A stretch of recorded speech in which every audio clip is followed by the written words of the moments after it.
My name's Alex Carter, and today I'm sharing the story of the night that flipped my world upside down. The evening my wife's family showed me exactly where I stood. Trust me, this one stings and surprises at the same time. Before we dive in, take a quick moment to subscribe and drop your city in the comments. Every click keeps these real-life stories coming. I'm 35, living in the central Midwestern city, and up until that night I honestly believed my wife's relatives still pretended to like me. It was a Friday evening. I'd skipped a late client call for a family dinner at the Haven Steakhouse, one of those city center places with reserved parking service and servers dressed like orchestra members. Sarah, my wife, mentioned her parents wanted to get together. She hadn't exactly asked me, more like I assumed I'd appear. I arrived in tailored evening attire, trying to look respectable enough that Eleanor, my mother-in-law, wouldn't judge me before I sat down. The maitre d' checked the list when I said, "Alex Carter." "Nothing. Maybe under Thomas Hale," I suggested. "That's my father-in-law." He scanned again. "Ah, yes, table for 6 under Mr. Hale. They're already seated." Already seated? That hit me like a slow punch. I glanced toward the half-moon corner banquette near the window. There they were, Sarah, her parents, and her sisters Jenna and Claire, sipping wine and laughing like an ad for perfect families. Then a familiar perfume drifted behind me. "Alex," came Eleanor's voice. Silky, sharp, the kind that smiles while cutting. She looked me up and down as if surprised I'd found the door. "Oh, Alex," she said with mock astonishment. "Surely you knew this wasn't for you." I almost laughed, thinking she was joking, until that polished grin froze in place. Behind her, Sarah kept stirring her glass, eyes fixed anywhere but mine. Jenna and Claire hit me too. Their laughter muffled behind premium red wine glasses. The maitre d' shifted awkwardly. No one moved. Eleanor leaned closer. "This restaurant's a bit out of your lane. There's a nearby sports lounge down the street. Maybe that fits better." Her words landed clean and cold. I'd taken her snide remarks before, smiled through holidays and birthdays, even my marriage ceremony when she said, "You look sharper than I thought." But this was theater. They hadn't forgotten me. They'd planned to humiliate me. And that's when something in me went still. Not anger, but clarity. I'd been silent too long. I looked toward the maitre d'. "Could you do me a favor?" He hesitated. "Ask Daniel Cross to step out. Tell him Alex Carter is waiting." Eleanor's eyebrows lifted. "Daniel Cross? The owner?" I nodded. "That's the one." She folded her arms, disbelief written all over her. "Are you serious?" "Completely," I said, straightening my jacket. Her perfect smile trembled. "Do you even know who eats here?" "Better than you think," I answered. "I helped build it, long before you ever heard the name." Her expression finally faltered. And that, my friends, was the moment everything started to turn. Sarah hadn't said a single word. Her spoon kept circling that same glass, like motion alone could erase what was happening. "I know Daniel Cross," I told the maitre d', my voice steady. "We opened his first restaurant together back in the Riverside district. I ran to the bar. He'll remember." Eleanor's lips parted, but no sound came. Then, before she could collect herself, the maitre d' rushed back, eyes wide. "Mr. Cross is coming out right now." Eleanor's arms dropped to her sides. "Wait." She turned toward Sarah, panic leaking into her voice. "What's he talking about?" Sarah didn't even look up, but I did, because I already knew what was about to happen. The double doors swung open. Out walked Daniel Cross, mid-50s, a few gray streaks at the temples, still broad-shouldered like he could lift a keg for fun. The moment his eyes found me, his whole face broke into a grin. "Alex Carter!" he shouted, loud enough for the dining room to hear. "Man, it's been forever." He strode over and crushed me in a half-hug, half-backslap that turned every head nearby. "Didn't expect you to come out yourself," I said. "For you?" "Always," he laughed. "Last time we met, we were knee-deep in renovation dust arguing over cocktail names. And I was right, I said, smiling. You were, he chuckled. That drink still sells like crazy. Behind us, the maitre d' looked stunned. Eleanor looked like she'd seen a ghost. Over her shoulder, I finally saw Sarah glance up. No more stirring, no more pretending. Just guilt frozen in her eyes. Daniel turned to the host. Get this man anything he wants. Table, drink, or the whole menu if he's hungry. Eleanor twitched. Wait. Daniel looked at her for the first time. I'm sorry. Are you with Alex? She's my mother-in-law, I said before she could. Ah, he replied, nodding with that knowing smile of his. I booked a table under my husband's name, Eleanor tried to recover. Family dinner. Daniel cut her off. Then Alex joins you. No one gets left standing in my house. She opened her mouth, then thought better of it. We're full, she murmured weakly. I'll have another chair brought over, Daniel said. Or we'll bump into the next booth. Alex Carter gets a seat, non-negotiable. He turned back to me. Have you ever missed the business? I've got a few new folks here from that supplier partnership project. Remember that wine spot idea up north? It's working. Glad to hear it, I said.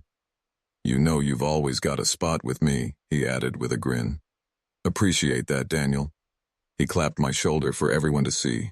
You saved me more than once, and this man's basically family. As he disappeared toward the kitchen, the maitre d' turned to me, still rattled. Mr. Carter, may I show you to your table? Sure, I said casually. Let's go say hi. We walked past the hostess stand. Sarah's eyes caught mine for half a second. No smile, no apology. Jenna looked nervous, Claire looked curious, and Eleanor looked like her strings had been cut. I sat down slowly, napkin in lap, shoulders straight. For the first time that night, I wasn't just Sarah's husband. I was the one holding the power they'd never seen coming. The staff rushed around, bringing an extra chair, unfolding a napkin like I was some VIP. Each Mr. Carter they spoke made Eleanor flinch. Sarah slid her clutch bag aside so I could sit next to her, still silent. The waiter reappeared, eager. Would you like to see the wine list, sir? Bring me the limited reserve, I said lightly. Daniel and I go back. He always keeps a bottle or two off the menu for me. The waiter nearly bowed before walking away. Eleanor forced a smile, raising her glass too high. Well, she said tightly, isn't this a surprise? Sure is, I replied. She tried again, her tone syrup smooth. Sarah didn't think you'd be interested. This place, well, you know, it's not for everyone. Sarah said nothing, just stared at the tablecloth like counting threads could save her. Across the table, Claire cleared her throat. So, Alex, you and Daniel really go that far back? I smiled faintly. Farther than you think. So, Alex, you and Daniel go back that far? Claire finally asked, her tone half curious, half nervous. I was there when he opened his first restaurant in the Riverside district, I told her. I trained half his team and later helped draft the original proposal that brought his early investors on board. Jenna blinked. So you're in that line of work? I was, I said. I still consult sometimes. Actually, I secured the permit for this very building. Eleanor couldn't stay quiet. Well, running a bar and consulting aren't the same thing. I smiled. You're right. Which is why I charged a $12,000 consulting fee for that permit work. She froze. Sarah's glass clinked softly against the table. And I didn't even bill for the introductions I made, I added. Would have felt tacky. Eleanor forced a laugh that cracked halfway through. Some people just know the right connections. Oh, I didn't just know them, I said quietly. I earned them one long night at a time. Not everyone gets born with a Rolodex handed to them. Her eyes narrowed. And some of us value legacy. Sure, I replied, voice even. But it helps to check where that legacy's funding comes from. Sarah flinched. Claire looked lost. What do you mean? I took a sip of water. Eleanor, Remember when your son-in-law was scrambling for cash for his tech venture? He was 2 weeks from defaulting on a $75,000 business loan. Her shoulders stiffened. That's not relevant. It is when I'm the one who wrote the check, I said, folding my napkin neatly. I stepped in quietly. No press release, no spotlight. The table fell silent. Claire and Jenna looked at their mother. Eleanor's face tightened. That's ancient history. Funny, I said, because he's still sending me quarterly updates on my $50,000 investment. Sarah finally looked at me. Not angry, not afraid, just realizing how much she had never known. I leaned back. Anyway, I'm just glad to be here. Family dinners matter. The waiter returned with the bottle, a premium red wine Daniel kept off menu for close friends, and began pouring. Eleanor looked ready to shatter her glass. She muttered, "Service industry types shouldn't." I cut in, calm. "Eleanor, you might want to double-check who makes nights like this possible. People like me keep places like this running." She clamped her mouth shut. Sarah's ears were red now. She'd spent years underestimating me, years of letting her mother direct the room. Not tonight. The air grew thick, heavy with unspoken things. Sarah didn't touch her wine. Claire and Jenna glanced between their mother and me, unsure whose side was safe.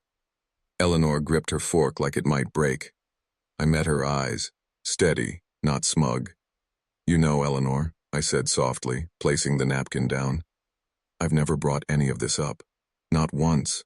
Not the investments, the favors, the quiet rescues." She gave a tight smile. "And yet here we are." "Exactly," I said. "Here we are." I leaned in slightly. Time everyone heard a few truths. She rolled her eyes, pretending boredom. Sarah stayed frozen. "I didn't marry into wealth," I said. "I married into your family." "That's the same thing," Eleanor murmured.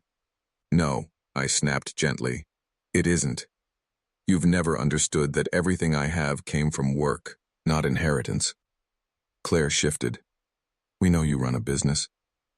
"You think I just flip drinks for tips?" I asked. "The truth is I built my first business from a rented storage unit and $3,200 saved from construction jobs. I've backed 6 startups, sold 2, and bought my first property at 30. Everything I own came from the ground up." Eleanor scoffed. "And you think that makes you special?" "No," I said. "It makes me real." I turned to Sarah. "Remember when you wanted to open that store in the old market district? You were terrified that the local business authority would deny the loan." She barely nodded. "You never got that loan," I said quietly. "Because you didn't need it. I fronted the money, every penny, and told you to say it came from a private lender so you'd feel independent." Claire's mouth dropped open. "I built your business plan, met your contractor, checked your leases, but I never asked for credit." I looked back to Eleanor. "Same with Thomas Hale's firm. He was about to collapse. I covered him, and I stayed quiet." Her head shook slowly. "That's not true. And I paid for Jenna's tuition gap when she lost that scholarship sophomore year," I added. "Remember the anonymous donor you all thanked in the family group chat?" Sarah stared. "That was you?" I nodded.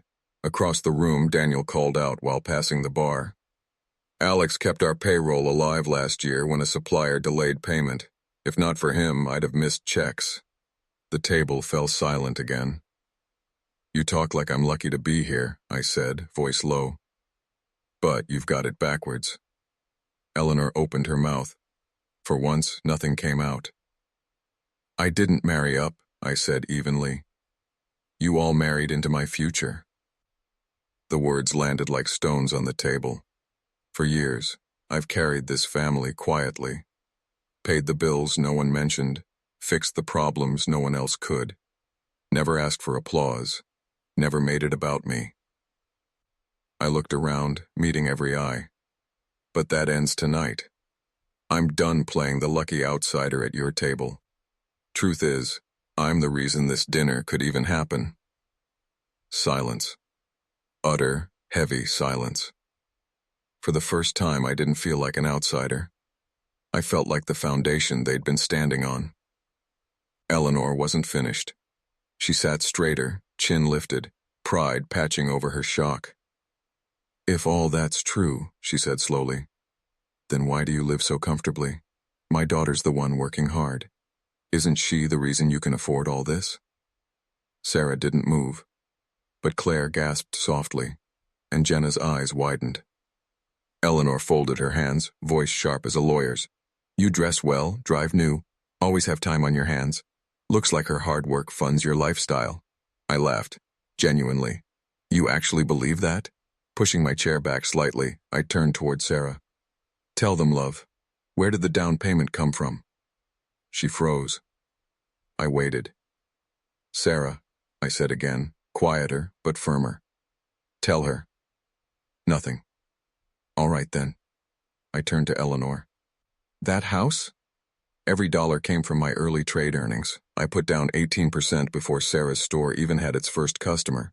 She didn't tell you because she wanted to look independent. And I let her, because I loved her. Sarah's face collapsed in embarrassment. But if you're rewriting history, I added, let's get the record straight. I funded her brand, paid for the build-out, even signed the lease under my own LLC so she could qualify. Claire whispered something under her breath. Jenna's eyes went wide. And all of that, I said. I did it without ever throwing it in your face. Until now. Eleanor leaned back, her composure cracking. Well, she managed. Money isn't everything. What matters is who holds the family together. You mean you? I asked. She said nothing. You humiliated me tonight, I continued, voice no longer calm. You staged this whole dinner to make a point, but it backfired. Sarah finally spoke, her voice thin. I didn't think she'd actually exclude you. I turned toward her slowly. So you knew. I thought she'd calm down, she said, eyes fixed on her glass. She told me you wouldn't enjoy it, that it was just for the girls. Right, I muttered. Nothing says sisterly bonding like betraying your husband over dinner napkins. No one spoke. No one breathed. The waiter froze mid-step. The wine sat untouched. The entire room had shifted from mock laughter to quiet shame. This dinner, I said, standing, was never about food. It was about clarity. Sarah looked up, eyes glassy. I wasn't angry anymore. Just finished. I'd already made up my mind to leave, I said softly. Tonight just confirmed it. What do you mean? Eleanor asked, her confidence thinning. It means, I said, this performance you put on, it wasn't a beginning. It was the end. Sarah's eyes filled with tears. I didn't raise my voice. I didn't need to. I'm not bluffing, I said, reaching for my coat. I'm free. No one tried to stop me. I looked around one last time. At the family I'd financed, defended, and carried. I gave every one of you chances, I said. And you proved me right to walk away. I left quietly, no shouting, no slammed doors, just truth echoing behind me. The drive home was quiet, the kind of quiet that hums when something's truly over. I didn't check my mobile device, didn't turn on the radio. My hand stayed steady on the wheel.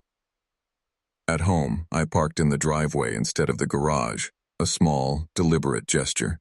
Inside, the air still smelled faintly of that scented oil diffuser Sarah loved. I didn't bother with lights. Straight to the study. I unlocked the secure locker in the bottom drawer. Inside were contracts, ledgers, and ownership files from her retail studio, all legally under her name, just how she'd wanted. But I'd structured the deal differently. 55% ownership belonged to me. I pulled out the folder, snapped photos of every document, every transfer, every signed line, uploaded them to the cloud, backed them up again, nothing left behind. Then, I took out my travel bag, the gray one I used for business trips, packed slowly. Laptop, a few clothes, wristwatch, passport, and the shared charger cord she always forgot to return. I left half the closet full on purpose. I wasn't sneaking out. I was walking away. The suitcase by the door. Me on the couch, waiting. At 10:45 p.m., I heard the key turn. Sarah stepped in, heels clicking softly across the tiles. She didn't see me at first. She dropped her bag, kicked off her shoes, acting like the night hadn't just burned down our marriage. When Sarah finally turned and saw me sitting there in the dark, she jumped. "God, Alex." "Hey," I said quietly. I didn't move. Her eyes flicked toward the travel bag by the door. "What are you doing?" "I'm leaving." Her gaze hardened. "You're serious?" "I was serious when I said it at dinner." "I thought you were just mad. I figured you'd cool off." I shook my head. "Sarah, I've been cooling off for almost 5 years." She crossed her arms, clinging to composure. "So that's it? You're walking out after one bad dinner?" I laughed, under my breath. "One bad dinner? You sat there while your mother cut me to pieces. In a restaurant I helped build, during a dinner I paid half for." "Eleanor said you weren't coming," she said, defensive. "She said it was just for the girls." "Stop," I said flatly. "You knew exactly who she was, and you still let her set the stage." Her eyes dropped. "So now what? You just leave?" "I already did," I said, lifting the handle of the bag. She stared. "You'll regret this." "No," I said evenly. "You will." She scoffed. "You think you'll manage without me?" I pulled a document from my inside pocket. The ownership summary of her retail studio. "I own 55%, I told her. Her face went pale. "What?" "You asked for a loan. I gave you equity. You signed it. Twice. You didn't read the fine print because you trusted me, and I never used it against you. Until now." She stepped forward. "Alex, I'm not taking your business," I said calmly. "I'm just done shielding it. You wanted things separate. Fine. They're separate." Her mouth opened, but no words came. I walked to the door, placed my hand on the knob, and said simply, "Goodbye, Sarah." The door closed softly behind me. No shouting, no drama, just quiet control. The next morning I expected silence. Instead, chaos found me. By the time I finished my coffee, my phone showed 17 missed calls. 5 from Sarah, 8 from Eleanor, and a handful of unknown numbers. Then came the texts. "Sarah, we need to talk, please." "I told my mom you were bluffing. Tell me you're not doing this." "You don't even care about the business." Then Eleanor, "You're a disgrace. You embarrassed us. You won't get away with this." I laughed. An hour later, I saw a familiar firm name flash across my screen. One of those midtown legal offices that handled spoiled heirs and noise complaints. I didn't answer. Instead, I texted my own legal consultant, an old friend I'd helped years ago during a rough property management desk dispute. "Me. Time to activate the exit plan. Boutique ownership clause is live." Consultant. "Already in motion. Let them make the first move." That's what Eleanor never understood. She thought wealth meant showmanship, fancy names, charity galas, and overpriced dinners. I built mine on quiet contracts and smart paperwork. That's why she never saw this coming. By noon, Sarah tried guilt. "My employees are scared. They think we're closing. Don't punish them for our fight. You're not this kind of man. You promised me forever." And I had. Back when forever still meant something. That afternoon, Eleanor marched into the retail studio to calm the store team, pretending everything was fine. She didn't know one of them had already read the signed file confirming majority ownership, now sat with me. By evening, 2 of Sarah's most loyal employees resigned. By week's weekend, foot traffic dropped. I hadn't sabotaged her. I didn't need to. The truth had its own way of spreading. A few days later, her lawyer finally reached mine. asking to renegotiate the contract. My consultant just sent back the original clause. Equity ownership is non-revocable in the event of separation. That line ended the conversation. They had built their little empire on one assumption, that I'd always stay polite, dependable, and manageable. But I wasn't angry anymore. I was free. A week later, I got a call from the property management desk of a city apartment tower Sarah and I almost leased years ago. Back then, Eleanor said it was too much space for a couple without kids. They didn't know I'd quietly bought it last year, in my own name. When I arrived, the front desk manager smiled. "Mr. Carter, your keys are ready." That night, I stood by the floor-to-ceiling windows with a whiskey glass in hand, the skyline of the central Midwestern city shimmering below. I played one last voicemail. Well, Eleanor's voice, brittle and furious. "This isn't over, Alex. You need us more than you think." I smiled. Because that, right there, was the real twist. They never understood it. I never needed them. They needed me. And now, they were finally on their own. A month later, I sat on the balcony of my city apartment tower penthouse, morning light glinting off the central Midwestern city skyline. For the first time in years, peace didn't feel borrowed. No tension hiding behind polite smiles, no slammed doors disguised as communication. Just quiet, just mine. The divorce was finalized the week before, clean and clinical. No alimony, no shared assets. My lawyer had ensured the retail studio equity was ironclad. Sarah didn't contest it. She knew fighting would only make the ending uglier. I'd left her the house, the furniture, even the formal dinnerware Eleanor had insisted on adding to the registry to impress guests. I signed off everything that wasn't worth the hassle and kept everything that was. My assets stayed secure, my portfolio untouched, and my dignity intact. A few days after the papers were stamped, Daniel Cross called. "You finally did it," he said, voice grinning through the line. "Did what?" "Cut the anchor. Honestly, I'm shocked you lasted that long." I laughed. "You and me both." But Daniel wasn't just calling to reminisce. He had an offer, a new project, a high-end whiskey lounge in the southern city. "You helped build my first 3, he said. "Now it's time we build one with your name on it." "Send the specs," I told him. "Let's make it happen." That same week, Eleanor tried calling again. I let it ring, then blocked her. She tried her sister's number the next day, blocked that too. I wasn't interested in olive branches dipped in poison. That bridge wasn't burned. It was erased. Then a message from Sarah lit up my phone. "Can we talk?" Just 3 words. No apology, no explanation. I stared for a few seconds, then turned the screen face down on the table. Some things didn't deserve an answer. A week later, I received an alert from a finance tracker still tied to the boutique. Public notice, business filed for reorganization. It didn't shock me. Without my structure, supplier contracts, payroll systems, tax automation, it was just a pretty storefront without a backbone. I didn't gloat.